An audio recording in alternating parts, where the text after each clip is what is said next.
பிதா குமாரன் பரிசுத்தாவின் பேராலே ஆமென். கிறிஸ்துவுக்குள் மிகவும் பிரியமானவர்களே, பரிசுத்தமான ஓய்வு நாளிலே நாம் ஆண்டவரை தொழுது கொண்டு வந்திருப்போம். இந்த நாளிலும் கூட ஆண்டவர் நமக்கு உணர்த்திய இறை வார்த்தை, ஜெயம் கொடுக்கிற தேவன். நம்முடைய வாழ்க்கையிலே வெற்றி, நம்முடைய சூழ்நிலைகளிலே வெற்றி, நம்முடைய பலவீனங்களை மாற்றி பலத்தால் நமக்கு வெற்றி,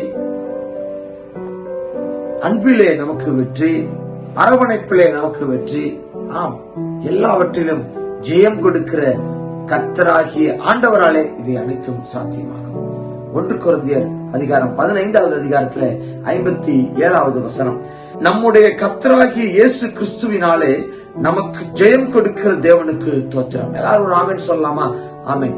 ஜெயம் கொடுக்கும் தேவனுக்கு கோடி கோடி ஸ்தோத்திரம், வாழ்வளிக்கும் இயேசு ராஜாவுக்கு வாழ்நாளெல்லாம் தோத்திரம். ஹல்லேலூயா. ஜெயம் கொடுக்கும் கிறிஸ்துவுக்குள் மிகவும் பிரியமானவர்களே, அவர் ஜெயம் கொடுக்கிற தேவன், வெற்றி அளிக்கிற தேவன். உங்களை ஆகாதுன்னு ஒதுக்குறாங்களா, அங்க உங்களை மறுபடியுமாக அமர வைத்து உங்களை அங்க வெற்றி சேர்க்க பண்ணுவார். நான் பொருளாதாரத்துல ரொம்ப வீழ்ச்சி அடைஞ்சிருக்கிறேன், மறுபடியும் உங்களை அந்த இடத்துல இருந்து உயர்த்தி மற்றவர்கள் கண்கள் காணும்படியாக உங்களை அந்த இடத்துல பொருளாதாரத்துல மறுபடியும் வெற்றி சிறக்க பண்ணுகிற தேவனாய் இருக்கிறார். விசுவாசிக்கணும், என்னுடைய தேவனால எல்லாம் முடியும். நான் பலவீனப்பட்டிருக்கிறேன், என்னுடைய பலவீனத்தை மாற்றி மற்றவர்கள் கண்கள் காணும்படியாக எனக்கு மறுபடியும் என்னை என் நிலையிலே என் தேவன் நிறுத்துவாரா என்று சொல்லி நாம் என்ன செய்யக்கூடாது, யோசிக்க கூடாது. என்னை நிறுத்துவார், என்னை மறுபடியும் உயர்த்துவார்.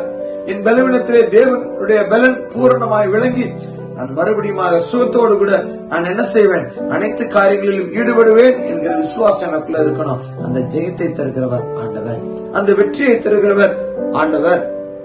ஆம், கிறிஸ்துவுக்குள் மிகவும் பிரியமானவர்களே, நம்மை வழிநடத்துகிற தேவன், நமக்கு அவர் வெற்றி அளிக்கிற தேவனாயிருக்கிறார், ஜெயத்தை கொடுக்கிற தேவனாயிருக்கிறார், ஜெயத்தை தாழ்த்துகிற தேவனாகவும் இருக்கிறார். மிகவும் பிரியமானவர்களே, அந்த விசுவாசம் எனக்குள்ளாக இருக்கின்ற பொழுது ஆண்டவர் தரக்கூடிய அந்த ஆசீர்வாதம், அந்த வெற்றி, அந்த ஜெயம் என்னுடைய வாழ்நாளிலே அது வல்லமையான காரியங்களை செய்து என்னை உயர்த்தும் என்பதில் எந்த விதமான சந்தேகம் இல்லை. அந்த விசுவாசத்தோடு நாம காத்திருப்போமா, ஜெயம் கொடுக்கிற தேவனுக்கு தோத்திரம் சொல்லுவோம், ஜெயம் கொடுக்கிற தேவனை மகிமைப்படுத்துவோம், ஜெயம் கொடுக்கிற ஆண்டவராக இயேசு கிறிஸ்துவை பிடித்துக் கொள்வோம். அவர்தாமே நம்மை ஆசீர்வதித்து காப்பாராக. ஆமென். ஜெபம் செய்யலாமா? நேசிக்கிற அன்புள்ள தகப்பனே, 14 நன்றி செலுத்துவோம். ஜெயம் கொடுக்கிற தேவன் நீர் ஆண்டவரே, அதை நாங்கள் புரிந்து கொண்ட பிள்ளைகளாக.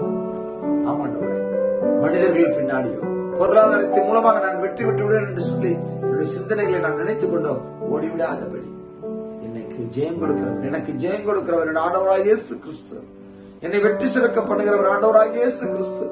அவரால் மட்டுமே எனக்கு வெற்றி தர முடியும், அவரால் மட்டுமே எனக்கு ஜெயம் கொடுக்க வைக்க முடியும் என்று சொல்லி விசுவாசத்தோடு நாங்கள் இறுதி வரை காத்திருக்க தேவன் எங்களை தயார்படுத்தப்படி அச்சரிக்கிறோம். இந்த வேளையிலும் கூட என்னுடைய வாழ்க்கையில ஒரு வெற்றி வேண்டும், என்னுடைய வாழ்க்கையில ஒரு ஜெயம் கிடைக்க வேண்டும் என்று சொல்லி மிகுந்த வழியோடு கூட மிகுந்த வேதனையோடு கூட யார் யாரெல்லாம் ஜெபிக்கிறாங்களோ அவங்களுக்காக ஜெபிக்கிறோம். அவங்க வாழ்க்கையில தேவன் தாங்க ஒரு ஜெயத்தை கட்டளிடும்படி அச்சரிக்கிறோம், ஒரு வெற்றியை கொடுக்கும்படி அச்சரிக்கிறோம். படிப்பிலே வெற்றி, அவனுடைய வேலை தேடுவதில் ஒரு வெற்றி, அவனுடைய பொருளாதாரத்திலே ஒரு வெற்றி, பலவீனத்திலே உன்னுடைய பலன் பூர்ணமாய் விளங்கி ஒரு வெற்றி, நன்மையினாலே ஒரு வெற்றி, எல்லாத்திலும் ஒரு ஆசீர்வாதத்தை சுதந்திரத்துக் கொள்ள வெற்றி வாழ்க்கையை தரும்படி அச்சரிக்கிறோம், ஜெய வாழ்க்கையை பிள்ளைகளுக்கு தரும்படி அச்சரிக்கிறோம். அப்படியே நீ செய்யப்படுறதாக நன்றி செலுத்துகிறோம், துதிக்கு நமக்கு எல்லாவற்றும் மிக செலுத்துகிறோம். இயேசு கிறிஸ்துவின் ஜெபம் கேட்கிறோம் நல்ல பிதாவே, ஆமென்.